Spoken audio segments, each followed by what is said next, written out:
नमस्कार, आप देख रहे हैं बीपीए न्यूज। देश का सच दिखाते हैं मैं आपके साथ रितिका श्रीवास्तव। आइए नजर डालते हैं आज की बड़ी सुर्खियों पर। विकसित भारत लक्ष्य को हासिल करने के लिए विकसित महाराष्ट्र जरूरी, विदेश मंत्री एस जयशंकर बोले। विदेश मंत्री एस जयशंकर ने कहा कि महाराष्ट्र उद्योग, प्रौद्योगिकी और बुनियादी ढांचे में एक अग्रणी राज्य है। विकसित भारत का लक्ष्य हासिल करने के लिए विकसित महाराष्ट्र महत्वपूर्ण है। उन्होंने कहा कि महाराष्ट्र में ऐसी सरकार की जरूरत है जिसकी विचारधारा केंद्र सरकार के समान हो। सीजेआई बोले, सरकार के प्रमुख से मिलना डील होना नहीं, वे न्यायपालिका के लिए बजट देते हैं, अगर लेटर पर निर्भर रहेंगे तो काम नहीं होगा। सीजेआई डीवाई चंद्रचूड़ ने कहा कि सरकार के प्रमुख जब हाई कोर्ट या सुप्रीम कोर्ट के चीफ जस्टिस से मिलते हैं तो इन मुलाकातों में राजनीतिक परिपक्वता होती है। मुंबई के एक कार्यक्रम में सीजेआई ने कहा कि हम राज्य या केंद्र सरकार के मुखिया से मिलते हैं तो इसका अर्थ यह नहीं कि कोई डील हो गई है।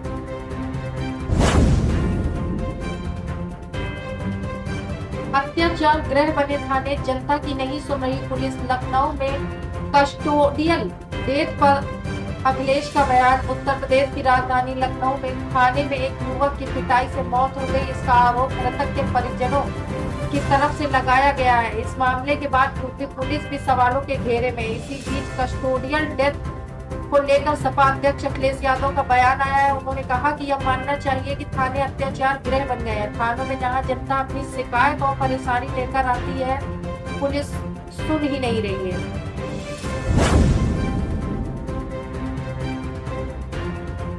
दृश्य मूवी देखकर महिला की हत्या, डीएम आवास के पास दफनाया। वारदात के बाद 4 महीने से फरार था जिम ट्रेनर, पति ने ट्रैक सूट देखकर पहचाना।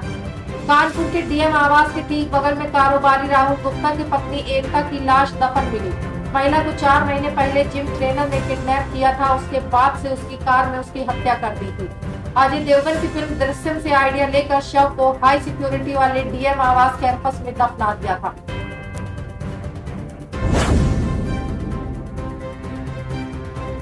इस बार दीपोत्सव 5 नहीं 6 दिन का। 29 नवंबर को धनतेरस और 31 को लक्ष्मी पूजा। 1 नवंबर को रहेगी स्नान दान की अमावस्या।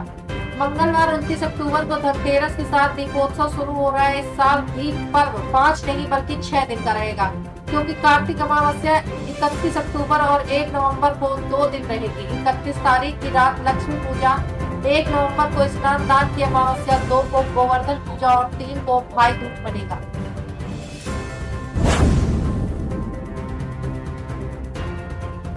न्यूजीलैंड से 2 टेस्ट मैच हार चुकी टीम इंडिया पर अब सख्ती। रोहित, कोहली समेत टीम दिवाली पर भी ट्रेनिंग करेगी। तीसरा टेस्ट WTC के लिए अहम। न्यूजीलैंड के खिलाफ 2 टेस्ट मैच हार चुकी टीम इंडिया को दिवाली पर भी ट्रेनिंग करनी पड़ेगी। 3 टेस्ट मैचों की सीरीज में भारतीय टीम 2 से पीछे चल रही है। तीसरा टेस्ट मुंबई में होना है और यह वर्ल्ड टेस्ट चैंपियनशिप के लिए अहम है।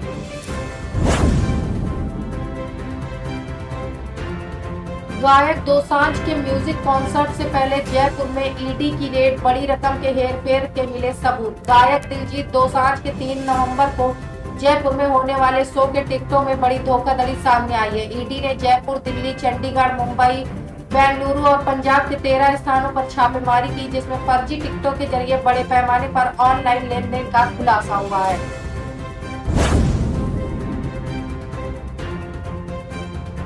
मन की बात में बोले पीएम मोदी, आत्मनिर्भरता हमारी नीति ही नहीं, हमारा जुनून भी है।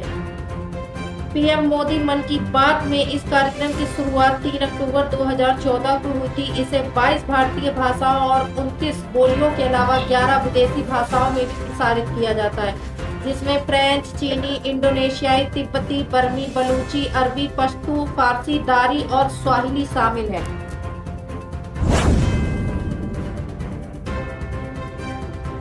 ईरान पर हमले में इजरायली महिला फाइटर पायलट शामिल थी। 1600 किलोमीटर दूर बैलिस्टिक मिसाइल ठिकाने तबाह किए। अमेरिका बोला पलटवार की भूल ना करें।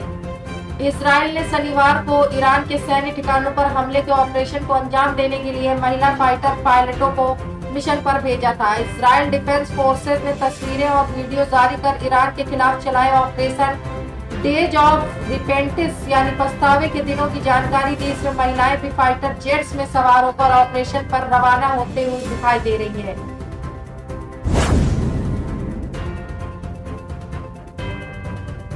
दिवाली से पहले मुल्तानी मिट्टी से बनी चोली पहनकर सोनम कपूर ने दिखाया दिलकश अवतार, तस्वीरें हुई वायरल। सोनम कपूर ने अपने लेटेस्ट फोटो शूट से कुछ ऐसी तस्वीरें सोशल मीडिया पर शेयर की हैं जिसमें उनका एक बार फिर ट्रेडिशनल लुक देखने को मिला। बॉलीवुड की फैशन क्वीन सोनम कपूर एक बार फिर अपने लुक को लेकर चर्चा में बनी हुई है। दरअसल एक्ट्रेस ने दिवाली से पहले अपना ऐसा अवतार शेयर किया जिसे देखकर हर कोई उनकी खूबसूरती में खो गया।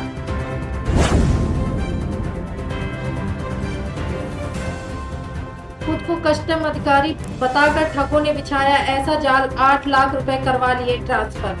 पीड़ित सुरेंद्र ने बताया कि 19 अक्टूबर को एक कॉल आई। कॉल करने वाले ने खुद को कस्टम अधिकारी और अपना नाम मोहिंदर कुमार बताया। सूचना दी कि तुम्हारी आईडी का उपयोग कर मलेशिया भेजा जा रहा है पार्सल। मुंबई पुलिस ने पकड़ लिया है।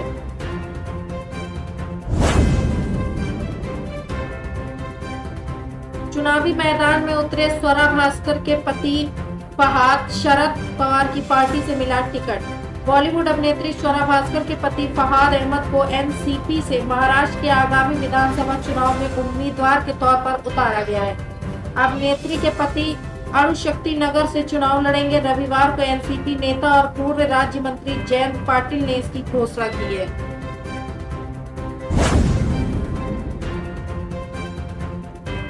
मुंबई के बांद्रा टर्मिनस में भगदड़, 10 यात्री घायल। प्लेटफॉर्म नंबर 1 पर हादसा। गोरखपुर जा रही ट्रेन में चढ़ने के लिए अफरा तफरी।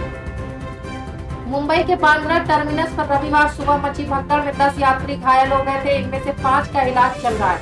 3 घायलों को छुट्टी दे दी गई है। भावा अस्पताल के सीएमओ डॉक्टर सुशील के मुताबिक 2 गंभीर घायलों को केईएम अस्पताल रेफर किया गया है।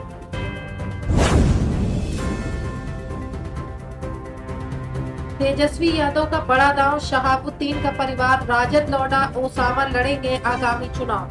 पहले ओसामा शाह राबड़ी आवास पहुंचे थे। यहां राजद सुप्रीमो लालू यादव और तेजस्वी यादव से मुलाकात थी। लालू का पैर छूकर ओसामा ने आशीष लिया। इसके बाद करीब 1 घंटे तक बातचीत हुई। आगामी चुनाव सहित कई मुद्दों पर बातचीत हुई।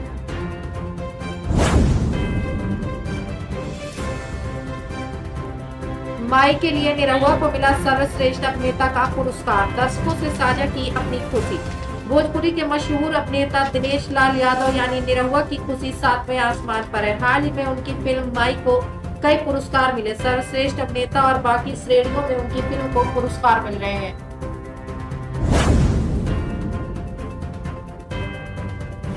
नेतन्याहू बोले, इजराइल ने ईरान को गंभीर नुकसान पहुंचाया। खामेनेई का जवाब, हमले को बढ़ा चढ़ाकर ना बताएं। इजराइल को हमारे युवाओं की ताकत समझाना जरूरी। इजरायली प्रधानमंत्री बेंजामिन नेतन्याहू ने ईरान पर किए हमलों को लेकर बयान दिया है। न्यूज एजेंसी के मुताबिक नेतन्याहू ने कहा कि इजरायली हमले ने ईरान को गंभीर रूप से नुकसान पहुंचाया है, साथ ही अपने सभी टारगेट्स को हासिल भी किया है।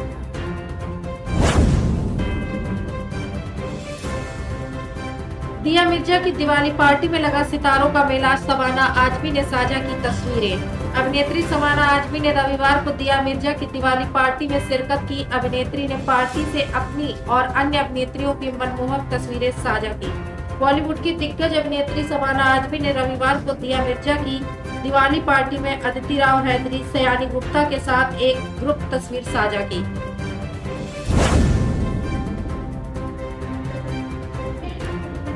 क्रिकेटर ईशान किशन के पिता सीएम नीतीश की पार्टी में हुए शामिल प्रणव पांडे। प्रदेश अध्यक्ष उमेश कुशवाहा ने कहा कि प्रणव पांडे का जदयू में स्वागत है। अब फिर से उनकी घर वापसी हुई है। आपके आने से जदयू और मजबूती मिलेगी। प्रणव पांडे ने कहा कि मैं मुख्यमंत्री नीतीश कुमार के हाथों को मजबूत करने की कोशिश करूंगा।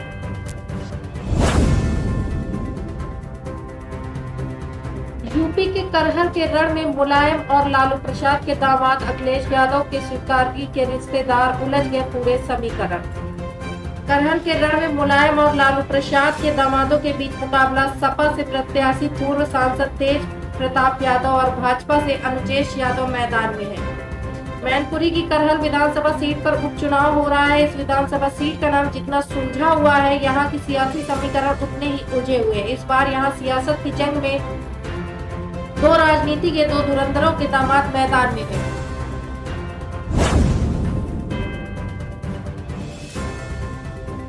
सिंघम अगेन से पिछली भूल भुलैया 3 एडवांस बुकिंग में कार्तिक पर भारी पड़े अजय। एडवांस बुकिंग में सिंघम अगेन ने भूल भुलैया 3 को पछाड़ दिया है। अजय देवगन की फिल्म इस मामले में कार्तिक आर्यन की फिल्म से 84% आगे चल रही है। इस साल दिवाली पर दो बड़ी फिल्में बड़े पर्दे पर आने वाली हैं, सिंघम अगेन और भूल भुलैया 3।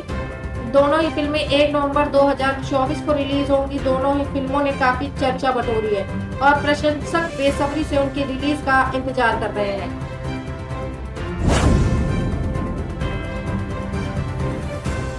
डेयरी फार्मिंग पर सरकार देगी सब्सिडी। उत्तर प्रदेश के मुख्यमंत्री योगी आदित्यनाथ ने प्रदेश में दुग्ध उत्पादन को बढ़ाने और गौपालकों को सशक्त बनाने पर जोर दे रही है। दुग्ध उत्पादकों को प्रदेश सरकार ने बड़ी सौगात दी है।